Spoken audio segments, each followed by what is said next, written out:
उसमें देखिए ना, ये नीचे ट्विटर पे देखा करते हैं। क्या चीज? यहाँ पे आ जाएगा। इतना हम लोग टेक्निकली स्मार्ट होते हैं, तो मैं इधर बैठा होता, आप इधर बैठी होती। नीचे देखिए ना।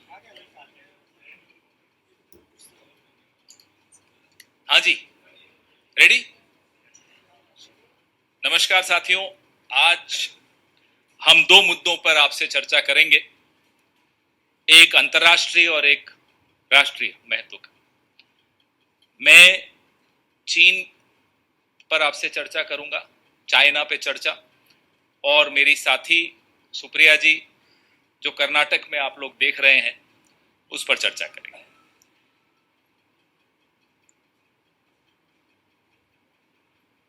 ये प्यार ना होगा कम, जिनपिंग तेरी कसम, ये हमारे मोदी जी की तरफ से एक गाना आज चीन को पेश है।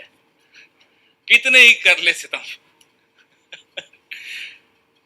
गलवान में, अच्छा ये एक तरफा प्यार है ऐसा लगता है, मोदी जी का चीन से बड़ा एक तरफा प्यार लग रहा है, वन वे ट्रैफिक। गलवान में चीन हमारी सीमा के भीतर आकर बैठा, फिर 20 जवान, बहादुर जवान शहीद भी हुए। उसके बाद क्लीन चिट प्रधानमंत्री ने दी। उसके बाद जयशंकर जी ने तो नतमस्तक हो गए पूरी तरह से, या वो तो बड़ी इकोनॉमी है, हम तो छोटी इकोनॉमी, हम उनसे कैसे मुकाबला करें। तो जो नुकसान प्रधानमंत्री जी ने क्लीन चिट चीन को देकर पहुंचाया हिंदुस्तान को, उससे दोहरा नुकसान जयशंकर जी के स्टेटमेंट से हुआ, ना केवल चीन को बल्कि ऐसे तमाम ताकतों को जो शायद हिंदुस्तान से उनकी अर्थव्यवस्था बड़ी हो या किसी और स्तर पर वो हमसे ज्यादा मजबूत हो। अब उनके मन में आ गया कि हिंदुस्तान मजबूत देश पर कभी जवाब नहीं देता, वो साहस नहीं दिखाती हिंदुस्तान की राजनीतिक नेतृत्व। बात लाल आंख की थी, हमने कल देखा कैसे लाल कालीन बिछाए गए चीन के जो विदेश मंत्री हैं उनके स्वागत में। आप झूला झूलते, हमें कोई दिक्कत नहीं, मेहमान है आप झूलिए, लेकिन आज आप एलएसी पर वार्ता चीन से कर रहे हैं, देश की संसद में आप ये चर्चा करना पसंद नहीं करते। 17 राउंड वार्ता आपकी चीन से मिलिट्री स्तर की हो चुकी है, नतीजा क्या निकला आप देश को नहीं बताना चाहते। और जब आप कहते हैं कोई घुसा ही नहीं, तो ये बातचीत एलएसी के किस मुद्दे पर चल रही है? या तो आपने तब झूठ बोला था, माफी मांगिए, या आप कुछ अब छुपा रहे हो, बताइए। दोनों में से एक चीज हो सकती है। ऐसा तो हो नहीं सकता कि जब कोई घुसा ही नहीं है तो आप यूं ही बातचीत करने चले गए मिलिट्री लेवल। कोई मजाक तो होता नहीं है। 3 साल पहले 20 अप्रैल 2020 को जिन पॉइंट्स पर हमारी सेना, हमारे फोर्सेस गश्त लगा पाते थे, आज 3 साल होने वाले हैं, अगले महीने की 20 तारीख को हो जाएंगे, नहीं लगा पा रहे। 65 पेट्रोलिंग पॉइंट्स में से 26 हमारी कंट्रोल से, हमारे हाथ से जा चुके हैं। ये सब तथ्य सबको मालूम है। ऐसा नहीं कि कोई पहली बार आपने सुने या पहली बार मैंने बोले। ना केवल कांग्रेस पार्टी के मंच से विशेषज्ञ बता चुके हैं, सैटेलाइट इमेजरी बता चुकी है, सेवानिवृत्त सैन्य अधिकारी बता चुके हैं, स्ट्रैटेजी जो समझते हैं, जियोपॉलिटिक्स जो समझते हैं, वो आपसे बार बार बात करते रहते हैं, बताते रहते हैं आपको। डेप्सांग प्लेन्स के patrolling points PP10, PP11, PP11A, PP12, PP13 पे अब हमारे जवान नहीं जा सकते। ये यथास्थिति, ये स्थिति है, वस्तु स्थिति चीन की, हमारी बॉर्डर पे चीन के साथ ये है। और हॉट स्प्रिंग्स और घोघरा में पेट्रोलिंग पॉइंट 15 और पेट्रोलिंग पॉइंट 17A हमारे नियंत्रण से बाहर जा चुका है। Chinese foreign minister is on Indian soil. The Indian EAM, External Affairs Minister, is discussing the LAC with them. We want to know whether PP10, PP11, PP11A, PP12, PP13 of Depsang Plains and PP15 and PP17A of Hot Springs and Gogra, are we raising it strongly enough to get these patrolling points back? And then of course जो China ने जो जम्फेरी ridge जिससे Siliguri corridor हमारा खतरे में आ गया है, जो गेटवे है नॉर्थ ईस्टर्न स्टेट्स पर, बड़े खुश थे कल प्रधानमंत्री जी, मुस्कुरा रहे थे कि हम जीत गए नॉर्थ ईस्ट। आप नॉर्थ ईस्ट का चुनाव जीत जाएं और पूरा नॉर्थ ईस्ट हार जाएं, इस स्थिति पे आप ले आए हैं। ये सिलीगुड़ी कॉरिडोर जो होता है ये सबसे ज्यादा महत्वपूर्ण है हमारे लिए, हमारे हितों के लिए, हमारे नॉर्थ ईस्ट के हितों के लिए। आपके लिए सिर्फ चुनाव जीतना महत्वपूर्ण है और नॉर्थ ईस्ट भले आप पूरा देश हार जाए, उनको कोई आपत्ति नहीं। क्या इस पर चर्चा होगी? और जो 26वीं meeting working mechanism for consultation and coordination on India China border affairs हुई थी, क्या उसमें 20 अप्रैल 2020 से पहले की यथास्थिति के बारे में चर्चा हुई? अगर हुई तो चीन ने क्या बोला और हमने प्रत्युत्तर में क्या बोला? यह सब बातें देश जानना चाहता है।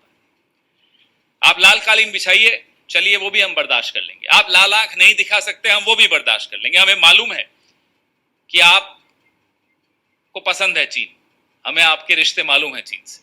हमें ये मालूम है जब आप गुजरात के मुख्यमंत्री थे तो आप क्यों बार बार वहां जाते थे। हमें मालूम है कि आपको अमेरिका से वीजा नहीं मिल रहा था। हमें मालूम है आपको लंदन का वीजा नहीं मिल रहा था, यूके का। हमें मालूम है आपको चीन से वीजा मिल जाता था, आप चले जाते थे बार बार। स्मार्ट सिटी बनवाएंगे जी, गुजरात के मुख्यमंत्री उस वक्त कहते थे चीन हमारी मदद करेगा गुजरात में स्मार्ट सिटी बनाने। गुजरात में तो स्मार्ट सिटी नहीं बनी, अरुणाचल प्रदेश में चीन की एक स्मार्ट सिटी बन गई। ये देखिए आप फर्क। तो वादा तो मोदी जी ने ठीक किया था कि स्मार्ट सिटी बनवाएंगे, वो हम समझे नहीं थे कि वो चीन बनाएगा हमारी टेरिटरी में आकर। और ये भी हमें सैटेलाइट पिक्चर्स से मालूम पड़ता है। हमारे सरकार ने कोई सर्वदलीय बैठक बुला के नहीं विश्वास में लिया कि साहब ऐसा हो गया है, बताइए अब आगे क्या करना चाहिए। ऐसा कुछ नहीं हुआ। बाहर के सैटेलाइट इमेज से हमें मालूम पड़ता है, फिर 2 दिन डिबेट्स होती हैं, 4-5 बार हम प्रेस कॉन्फ्रेंस करते हैं, 8-10 दिन हम संसद में अपना बहस करने के लिए उनको मजबूर करने की कोशिश करते हैं, फिर हमें बाहर कर दिया जाता है संसद से, कभी कभी जहाज से उतार दिया जाता है हम जैसे लोगों को, लेकिन इस पर चर्चा नहीं होती। ये स्थिति चीन के साथ बनाई है। और जयशंकर जी को एक आखिरी में मैं सलाह दूंगा, उसके बाद सुप्रिया जी आपसे बात करेंगी। अर्थव्यवस्था छोटी हो सकती है, हमारी सेना का कलेजा बहुत बड़ा है, उसको कम मत आंकिए। हमारी सेना के कलेजे का अपमान मत करिए। आइंदा जब मुंह खोलें तो सोच समझ कर बोलें। जयशंकर जी पढ़े लिखे व्यक्ति हैं, डिप्लोमेट रहे हुए हैं। डिप्लोमेट को सिर्फ एक चीज की ट्रेनिंग सबसे अच्छी होती है कि कब क्या और कितना बोलना है। नपातुला बोलने की एक ट्रेनिंग होती है डिप्लोमेट को। उस ट्रेनिंग के साथ भी उन्होंने धोखा किया है इस तरह की हल्की बात करके। मैं सुप्रिया श्रीनेत जी से आग्रह करूंगा कि वो अपना मुद्दा उठाएं। बहुत धन्यवाद आपका पवन जी। आप सब लोगों ने देखा होगा, आज सुबह से आप ही के चैनल चला रहे हैं और पूरे मीडिया और सोशल मीडिया पर है कि कैसे कर्नाटक में एक बड़ा स्कैम फिर से सामने आया है। मुझे नहीं पता आप लोगों में से कितने लोगों ने इस्तेमाल किया है, लेकिन माइसोर का जो सैंडल सोप गोल गोल आता है बड़ा ही बढ़िया होता है और बहुत सुगंधित होता है। बचपन से मैंने तो बहुत अच्छे से देखा है और देखा है बहुत लोगों को इस्तेमाल करते हुए। आज भाजपा की ये कृपा रही है कर्नाटक में कि उस संदल के साबुन में भी भ्रष्टाचार की दुर्गंध भर दी गई है। और आपको सिलसिलेवार तरीके से बता देते क्या हुआ है और ये कितना भयावह है कर्नाटक के लिए, जहां पर 2 दिन पहले मोदी जी थे, हाथ पकड़ के चल रहे थे येदियुरप्पा जी का।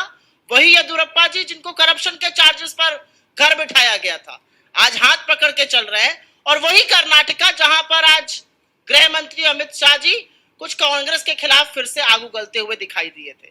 उसी कर्नाटक में भाजपा के एमएलए माडल विरूपाक्षप्पा के लड़के प्रशांत माडल, जो एक्चुअली कर्नाटक एडमिनिस्ट्रेटिव सर्विसेज के अधिकारी हैं, वो 40 लाख की ब्राइब, 40 लाख की घूस लेते हुए रंगे हाथों पकड़े गए।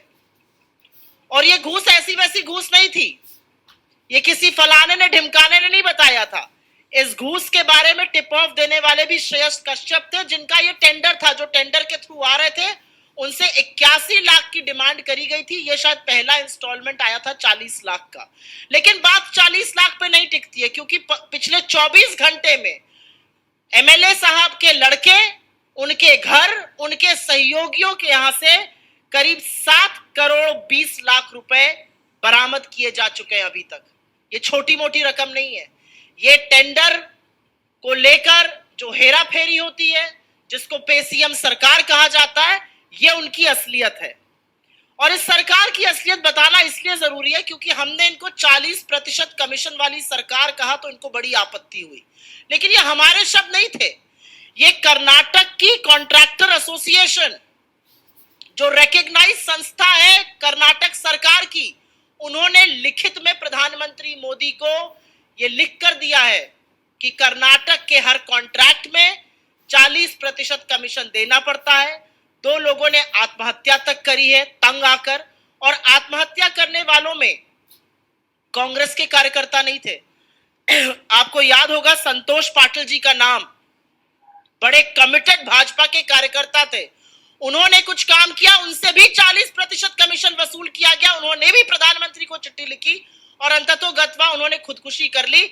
ईश्वरप्पा जो पीडब्ल्यूडी के मंत्री होते थे, उनको आनन फानन में हटाया गया था, फिर इन्होंने ही क्लीन चिट देकर वापस ईश्वरप्पा जी को मंत्री बना दिया। यह असलियत है सरकार की 40%। और कमीशनों को गिनाने पर आ जाऊं, और स्कैमों को गिनाने पर, तो पीएसआई का स्कैम हुआ है, मोलासिस का स्कैम हुआ है, लेबर डिपार्टमेंट का स्कैम हुआ है, तमामों ऐसे स्कैम हुए हैं जिससे कर्नाटक सरकार घिरी हुई है। ये कर्नाटक ही है जहां पर सड़कों पे गड्ढे नहीं है, गड्ढों में सड़क ढूंढनी पड़ रही है इन सारे स्कैमों के चलते। लेकिन वापस अगर इनकी बात करी जाए, जो प्रशांत माडल जी पकड़े गए हैं, उनके पिता अभी भी फरार हैं, विधायक हैं, और विधायक ही नहीं है, वो चेयरपर्सन है Karnataka soap and detergent limited के। और उसी ऑर्गेनाइजेशन ने, उसी संस्था ने टेंडर इनवाइट किए थे, और उन्हीं टेंडरों के लिए 81 लाख की घूस मांगी गई थी, 40 लाख आ गई थी, बाकी दाम और आना था। लेकिन 7 करोड़ 20 लाख रुपए कैश में पकड़ा गया। ये कर्नाटक के लोकायुक्त ने पकड़ा है। इसके बारे में भारतीय जनता पार्टी के सामने सुई टपक सन्नाटा, एक शब्द नहीं बोला जाएगा। जो करप्शन की बड़ी बड़ी बातें करते हैं, ना अडानी का बोलते हैं, ना भ्रष्टाचार का ब बोलते हैं, एक शब्द आपको बीजेपी के कार्यकर्ताओं से, बीजेपी के नेताओं से, बददिमाग प्रवक्ताओं से, गृह मंत्री से, प्रधानमंत्री से नहीं सुनाई देगा। अब सुनने में आता है कि भाई येड्डी जी, जिनके खिलाफ तमाम भ्रष्टाचार के चार्जेस हैं, जिनका हाथ पकड़ के अब प्रधानमंत्री चल रहे हैं, वो अब कैंपेन कमेटी के भी चीफ बना दिए जाएंगे। तो जब चुनाव आता है तो भ्रष्टाचार एक तरफ, लेकिन असलियत जो है वो ये बयां कर रही है कि लोगों ने खुदकुशी करी है, लोगों की जान चली गई है, लेकिन कमीशन पे कमीशन खाया जा रहा है। अगर 40% कमीशन 81 लाख रुपए था तो कितने का टेंडर था, ये हम सब लोग कैलकुलेट कर सकते हैं। और टेंडर का पैसा लेने वाले उस डिपार्टमेंट के हेड के सुपुत्र थे। और एक बड़ी पते की बात है, ये मुझे यहां आते वक्त पता चला कि जो प्रशांत माडल नाम के व्यक्ति हैं, जो एमएलए साहब के सुपुत्र या कुपुत्र जो कह लीजिए हैं, जो लेते हुए पकड़े गए हैं, वो Bangalore water supply and sewage board पे भी ऑफिसर रह चुके हैं। और सबसे मतलब क्या विडंबना की बात होगी कि वो एंटी करप्शन ब्यूरो में भी मेंबर रह चुके हैं, वहां पर भी वो कार्यरत थे। तो anti corruption bureau of Karnataka का ये हाल है कि वहां के अधिकारी, क्योंकि वो एमएलए के लड़के हैं, भ्रष्ट सरकार का एक हिस्सा है, भ्रष्ट सरकार का एक अंग है, वो 40 लाख की घूस लेते हुए रंगे हाथों गिरफ्तार होते हैं। और उनके सहयोगियों से, उनके घर के यहां से 6 करोड़ रुपए अलग से करीब 7 करोड़ 20 लाख रुपए मिलता है। मैं पूछना चाहती हूं, आप इस तरह से कर्नाटक का चुनाव लड़ेंगे? और कर्नाटक की जनता त्रस्त है। कर्नाटक की जनता को पता है 100 रुपए का काम है तो 40 रुपए तो पहले कमीशन में खिलाना ही पड़ेगा, और जनता ने मन बना लिया है बदलने के लिए। जो दो बार बार दौड़े दौड़े लपके लपके, कभी प्रधानमंत्री, कभी गृह मंत्री, कभी फलाने, कभी ढमकाने जा रहे हैं, कितनी भी बार चले जाइए, कितनी रैली कर लीजिए, कितने रोड शो कर लीजिए, जब जनता मन बना लेती है तो निकाल के बाहर ही करेगी आपको। हमने लगातार कर्नाटक की जनता के साथ उनकी आवाज में आवाज मिलाने का काम किया है, भ्रष्टाचार के खिलाफ आवाज उठाने का काम किया, और हम आज भी वही कर रहे हैं। और ये जवाबदेही तय होनी चाहिए कि कैसे एक डिपार्टमेंट का हेड जिसने की टेंडर इनवाइट किया था, उसी का लड़का इतनी बड़ी घूस लेते हुए पकड़ा जाता है। आपके सवालों का स्वागत है, दोनों सुओ मोटो पे अगर पहले हो तो बेटर रहेगा।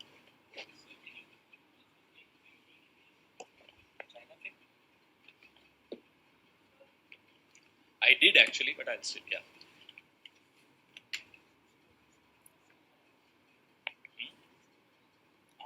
Sure. We've witnessed how the Prime Minister of India ended up compromising national interest when he gave that clean chit to China. I don't think this country will ever forget that dark day in our history.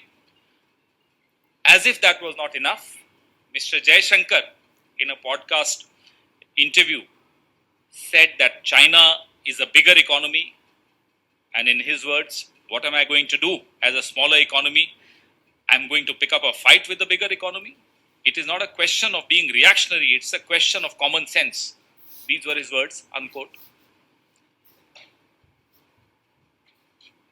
So between the two of them, they have deeply compromised India's interests vis-a-vis China. Now the Chinese foreign minister is on Indian soil. There is a red carpet welcome to him. Instead of showing him red eyes, instead of asking him when will our territory be restored to us, 26 out of 65 patrolling points are no longer in our control. I hope Mr. Jaishankar, without batting an eyelid, without thinking of the size of the economy, without getting scared, without getting bogged down, is questioning his counterpart about these 26 patrolling points. These patrolling points are in Ghogra Hot Springs, are in Depsang Plains. The status quo ante before the 20th of April 2020 must be restored. There have been 17 rounds of talks, military level talks, and if we were to take our Prime Minister seriously, if nobody entered our territory, what are these talks being held for? Why is Mr. Jaishankar talking to his counterpart on the LAC issue? Yes, you can talk to your counterpart on the LAC issue, but you cannot take the parliament into confidence, because the LAC is an important issue for every single Indian. You cannot take your own country into confidence. You cannot call an all-party meeting. So these are very valid questions which affect every single Indian, and the Congress party will not shy from asking, from demanding answers, because the Prime Minister, even when he was the Chief Minister of Gujarat, showed tremendous love for China. Well, I'm afraid it's a one-sided love, and I hope the Prime Minister realizes that. The exports over the last 1 year have gone up. You say that you banned some apps, but look at the export figures. In my press release, I'm releasing those figures also. So these are the questions that the government of India must answer to the people of India first. And we hope the interests of India will not be compromised anymore by a weak, politically very weak government. Your questions, please.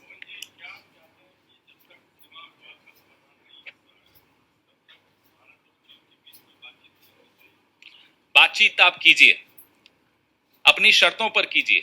26 patrolling points 65 में से आपके नियंत्रण से बाहर जा चुके हैं, उस पर जवाब मांगिए। पूरा देश आपके साथ खड़े होने को तैयार है, आप सीधा खड़ा होना सीखिए। विपक्ष आपका साथ देने को तैयार है, आप लाल आंख दिखाने की हिम्मत जुटाइए। फौज आपकी मजबूत, विपक्ष आपका मजबूती से आपके साथ खड़ा हो, संसद में अगर चर्चा होती तो आप ही को ताकत मिलती। आप चीन को बता सकते थे कि भाई हम पर डोमेस्टिक प्रेशर भी बहुत आ रहा है, इसका हमें जवाब चाहिए। हम स्टेटस को एंटी अप्रैल 2020 से पहले की यथास्थिति पर स्पष्टीकरण चाहते हैं। हम चाहते हैं कि जब चीन से हिंदुस्तान के मंत्री बात करें तो दब कर बात नहीं करें। जो मंत्री पहले ही सार्वजनिक रूप से बयान दे चुका है कि हम तो छोटी इकोनॉमी है, छोटी अर्थव्यवस्था है, हम उनसे कैसे लड़ सकते हैं, वो किस तरह से आंखों में आंखें डाल करके बात कर सकता है? मुझे आप इसका जवाब दीजिए। बात तो तब करिए जब आप किसी की आंखों में आंखें डाल के बात कर सकते हैं, नहीं तो आप बात मत करिए, फिर आप नाकाबिल हैं बात करने की। जाइए 2024 के बाद हम बात करेंगे।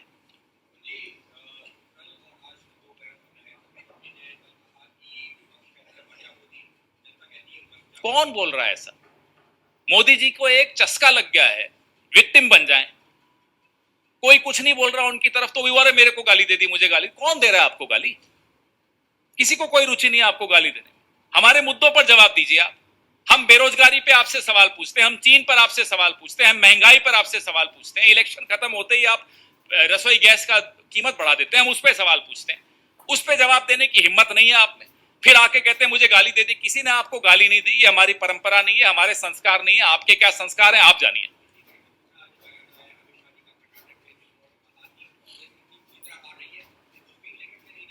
हाँ, देखा था अभी महाराष्ट्र में 33 साल बाद जो सीट हमने जीती, इन्हीं से जीती है हमने। देखा हमने बंगाल में 51 साल बाद हमने एक सीट जीती है, इन्होंने नहीं जीती। वो हमारी तो सीटें पूर्वोत्तर में भी बढ़ी है पिछली बार से। हाँ, हम ये कहीं की ईंट कहीं का रोड़ा नहीं कर पाते हैं। आपके पास धन दौलत ज्यादा है, इलेक्टोरल बॉन्ड सब आप ही के पास जाते हैं। कल तो सुप्रीम कोर्ट ने भी अच्छा झटका आपको दिया, इलेक्शन कमीशन कैसे अपॉइंट होना है उस पर। तो अब भी अगर आपको अहंकार के घोड़े पे सवार होकर इस तरह की टिप्पणियां करनी है तो करिए।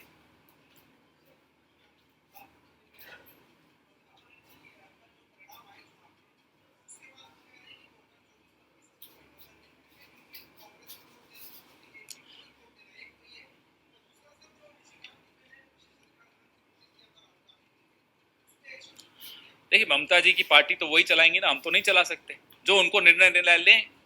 हमने नॉर्थ ईस्ट में देखा, हमने गोवा में देखा, कौन किसकी मदद कर रहा था वो दिख रहा था। अभी कल जो रिजल्ट आए हैं वो अगर आप थोड़ा सा सिर्फ सरसरी ढंग से भी अगर उसका विश्लेषण करें तो आपको सब समझ में आ जाएगा कि कौन किसकी मदद कर रहा है। हम अपनी पार्टी चलाएंगे, हम अपनी पार्टी के निर्णय लेंगे। वो अपनी पार्टी चलाएं, वो अपनी पार्टी के निर्णय लें। रही बात निशिकांत दुबे जी के विशेषाधिकार हनन, तो उस पर जब भी कोई मेरे पास स्पष्ट उत्तर होगा मैं जरूर दूंगा, अभी नहीं है मेरे पास।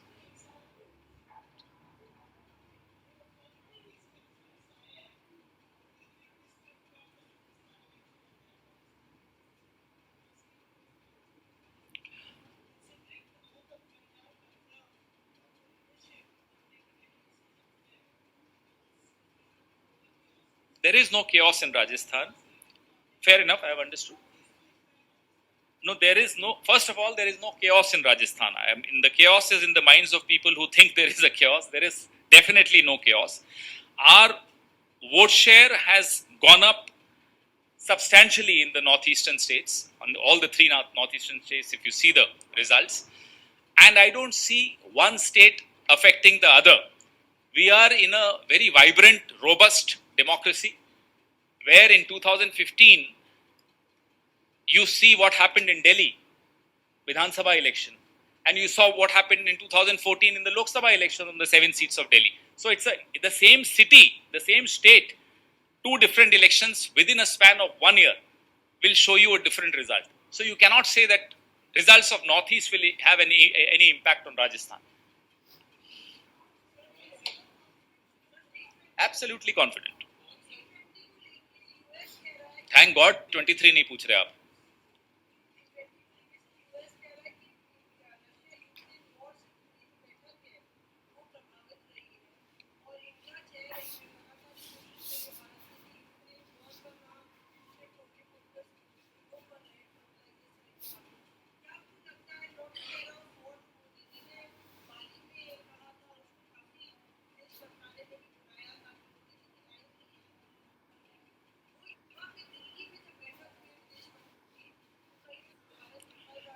कोई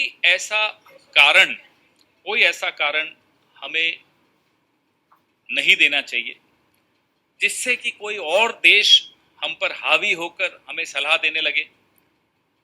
हम अपने आप में पिछले 70-75 सालों में एक हमने जगह बनाई है विश्व में, और पूरा विश्व दांतों तले उंगली दबाकर भारत की लोकतंत्र की सफलता को देखता है, भारत की विदेश नीति की सफलता को देखता आया है। मुझे लगता है कि हमारी सरकारें बदलती रहती हैं, किसी भी सरकार को हमारी विदेश नीति की जो ताकत है उसको न कम आंकना चाहिए न कम करना चाहिए।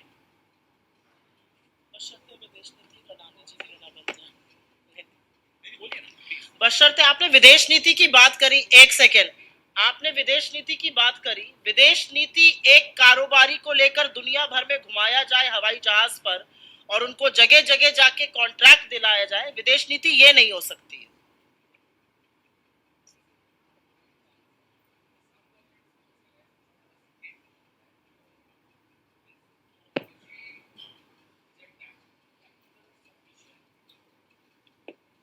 I won't comment.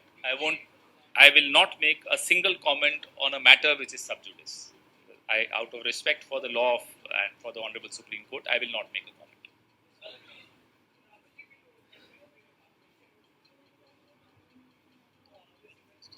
दोनों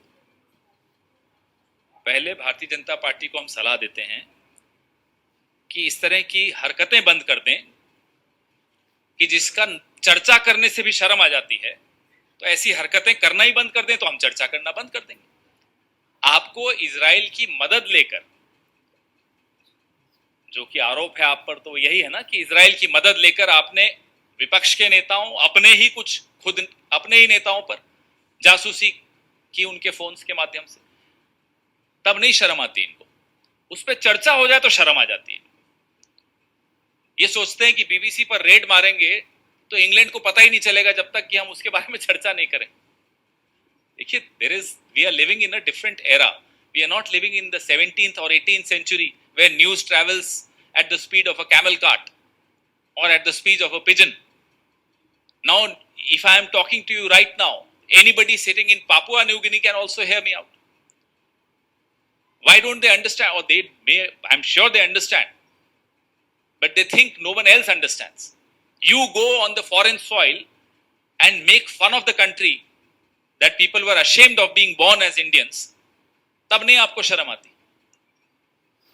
आप जिस तरह की गतिविधियों में लिप्त होते हैं, पहले उस पर थोड़ा शर्मा जाइए, हम उस पर चर्चा करना बंद कर देंगे ताकि आपको शर्म नहीं आए। पहले ये गतिविधियां बंद कीजिए। मेरी कुलीग सुप्रिया जी भी इस पे कुछ कहना चाहती। मेरा सिर्फ ये कहना है कि मैंने सुने वो मूर्खतापूर्ण बयान जो आईएनबी मिनिस्टर अनुराग गोलीमारो ठाकुर ने दिए हैं। पहले तो मैं उनको सलाह देती हूं कि कैम्ब्रिज का वो 1 घंटे 1 मिनट का वक्तव्य जरूर सुनिएगा, आपके नयन चक्षु, आपके ज्ञान वृद्धि होगी थोड़ी। दूसरा, मैं ये कहना चाहती हूं कि ये जो आरोप लगाया जा रहा है कि विदेशी सॉइल पर जाकर शंघाई में, टोरंटो में, कैलिफोर्निया में, सियोल में, अबू धाबी में जाकर प्रधानमंत्री ने जो जो वक्तव्य इस देश की घरेलू राजनीति, इस देश के प्रमुख विपक्ष पार्टी के लिए दिए हैं, अगर हम उसके बारे में चर्चा करने लग जाए तो भाजपा को छुपने की जगह नहीं मिलेगी। और अगर वो राहुल गांधी जी का वो 1 घंटे 1 मिनट का विजिटिंग फेलो एट कैम्ब्रिज जज बिजनेस स्कूल का लेक्चर सुनेंगे तो उनको समझ में आएगा कि उन्होंने डेमोक्रेसी के, लोकतंत्र के बारे में बात करी है।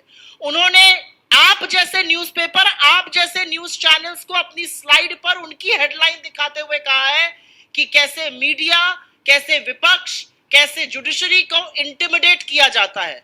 वो बता रहे हैं कि कैसे लोकतंत्र में इन एजेंसीज का निष्पक्ष रहना और निडर रहना जरूरी है। मुझे तो लगता है वो लोकतंत्र को मजबूत करने की बात कर रहे हैं। आपको उनसे सीखना और समझना चाहिए। जब वो ये कह रहे हैं कि India is an asset at the world stage of democracy, तो वो आपके लोकतंत्र के, हमारे लोकतंत्र की बात कर रहे हैं।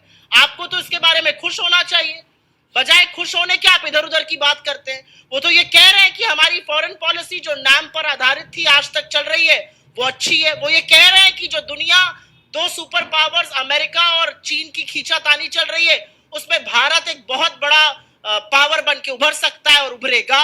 इसके बारे में बजाय ताली बजाने के, सराहना करने के, आपको लगा इस पे पीछे पड़ जाओ। तो जो लोग मंच से खड़े होकर गोली मारो के वक्तव्य देते हैं और फिर राज्य मंत्री से कैबिनेट मंत्री बन जाते हैं, वो उस वक्तव्य का मर्म ही नहीं समझ पाएंगे। तो उनको मैं थोड़ी सी सलाह देती हूँ, पूरा वक्तव्य समझिए, सोचिए, अपने बच्चों को भी कुछ समझाने लायक बनिएगा।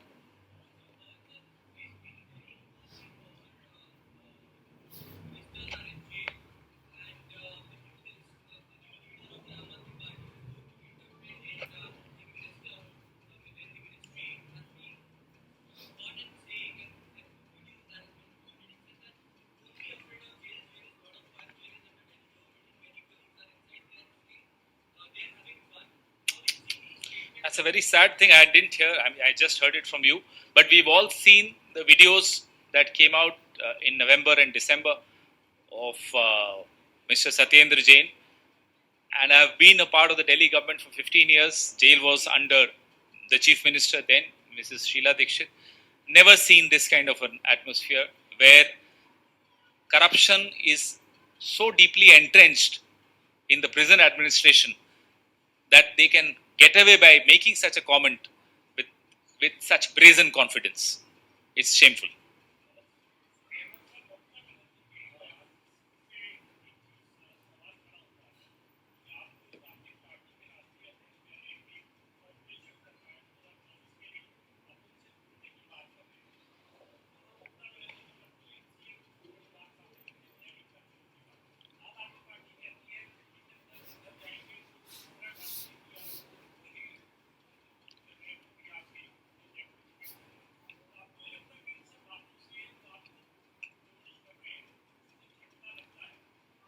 झटके वाली बात आप क्यों कर रहे हैं जब हमारे दो शब्द बड़े स्पष्ट हैं, लाइक माइंडेड, समान विचारधारा के दल।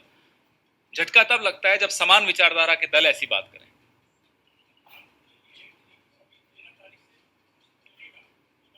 मैंने जवाब दे दिया, समान विचारधारा के दल अगर ये हैं तब झटका लगेगा।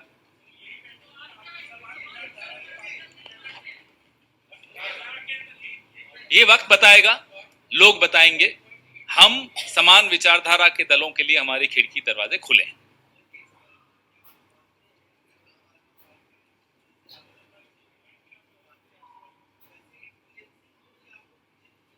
मैंने कुछ कहा नहीं, समान विचारधारा की बात करेंगे, उस पर कोई समझौता नहीं होगा। हम विचारधारा पर समझौता बर्दाश्त नहीं करते, ना होने देंगे।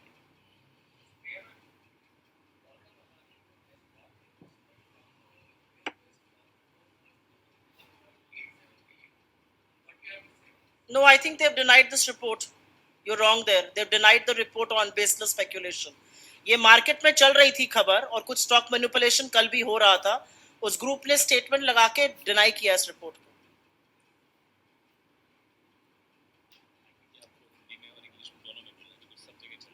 ये जो एक रिपोर्ट आ रही है कि बड़ा इन्वेस्टमेंट आ रहा है अडानी ग्रुप में और ये मार्केट के पंटर्स चला रहे हैं और स्टॉक मैनिपुलेशन की कोशिश करी जा रही थी, जहां तक मेरी जानकारी है अडानी ग्रुप ने कैटेगोरिकली इसको डिनाई किया है और कहा है कि ये बेसलेस स्पेक्यूलेशन है मार्केट में। तो मुझे लगता है कि जब तक इसकी पुष्टि स्वयं अडानी ग्रुप ना करे, इधर उधर करना इसके बारे में गलत होगा, क्योंकि ये स्टॉक मैनिपुलेशन की ओर जाता है, ये इनसाइडर ट्रेडिंग तक भी जा सकती है बात, जो एक क्रिमिनल ऑफेंस है इस देश के कानून के आधार पर। हमारे नेता ने लगातार ये सवाल पूछा था, यही सवाल हमने सदन में पूछा, यही सवाल हमने बाहर पूछा कि जिस अडानी समूह में इस देश के प्राइवेट म्यूचुअल फंड्स, जो बेस्ट फंड मैनेजर्स होते हैं, वो इन्वेस्ट नहीं कर रहे थे, एलआईसी को क्या पड़ी थी इन्वेस्ट करने के लिए, और एलआईसी का इन्वेस्टमेंट अब नेगेटिव हो गया। उन्होंने 29,000 करोड़ रुपए लगाए थे, उस 29,000 करोड़ रुपए की वैल्यू कम हो गई है। मतलब एलआईसी ने जिन 30 करोड़ पॉलिसी धारकों का पैसा इसमें लगाया था, वो पैसा डूब गया है। 80,000 करोड़ रुपए कम हुए एलआईसी की मार्केट वैल्यू में। तब से एलआईसी का शेयर एक साल में सबसे निचले स्तर पर चल रहा है।